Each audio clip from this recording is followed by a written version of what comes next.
Allah Almighty said in the Quran, "And indeed we have honored the children of Adam."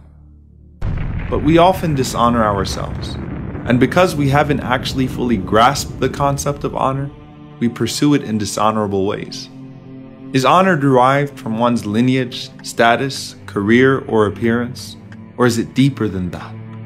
Inna akramakum inda Allahi atqakum. Allah honored mankind in several ways. This entire glorious universe that He's created functions in a way that benefits us. The sun, the moon, the clouds, the rain, the trees and the seas, nature in all of its seasons and colors, all function in harmony for the sake of our benefit. وَسَخَّرَ لَكُمُ الشَّمْسَ وَالْقَمَرَ دَائِبَيْنِ وَسَخَّرَ لَكُمُ اللَّيْلَ وَالنَّهَارَ. Allah honored man with intellect and taught him how to use it, taught him how to write, taught him how to reason, taught him how to invent and construct, while defining for him his limits. And Allah honored man by sending him prophets and messengers with divine revelation to remind him of his purpose, teach him how to worship, beautify his character, and attain success in the hereafter. We did nothing to earn this position, as the angels were commanded to prostrate to Adam before he said, did, or achieved anything. But we have to ask ourselves, what must we do to enhance that honor? And what must we avoid that we not compromise it?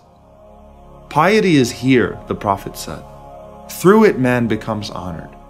Through it our morals and character are made noble, and our affairs are set right. And the things that make people great outside of piety are not neglected through it, but only further embellished. As the Prophet, peace be upon him, said, "The best of you in the days of ignorance are the best of you in Islam, if you have understanding." Isn't it amazing that the ultimate measure of a man in the sight of God is the one thing that can't be seen by anyone else? And that is why Allah said immediately after that declaration that He is all-knowing and He is all-aware. As the Prophet, peace be upon him, said, "O people, verily Allah has removed the slogans of the days of ignorance from you, and its reverence of its forefathers. So now there are two types of men. A man who is righteous, pious, and honorable in the sight of his Lord, and a man who is evil, wicked, and insignificant in the sight of his Lord. All of us are the children of Adam, and Allah created Adam from dirt."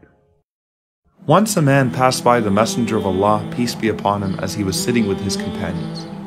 And the Prophet asked, "What do you say about this man?" They said, "He is the most noble of people. If he proposes marriage, his proposal is accepted. And if he intercedes, his intercession is accepted. And if he speaks, people listen." The Prophet remained silent, and another man passed by. And so the Prophet asked again, "What do you say about this man?" They said, "O Messenger of Allah, this man is poor. If he proposes, he's rejected. And if he intercedes, his intercession is useless. And if he speaks, no one listens." The Prophet, peace be upon him, then said, "But this man is better than an earth full of men like the other man." It's amazing how the Prophet, peace be upon him, taught us to value people and to honor them despite what we may see of them. For it may be that Allah sees them in an entirely different light. And so just as Allah has honored man, He's commanded us to honor one another, not to belittle one another, nor harm one another in any way. For the Prophet, peace be upon him, forbade us from backbiting or abusing even the lowest of people. What then of disgracing an unknown friend of God? مَنْ عَادَ لِي وَلِيًّا فَقَدْ آذَنْتُهُ بِالْحَرْبِ. Since we don't know who they are, we honor each man and woman on the assumption that they may occupy a greater position in the sight of God than us.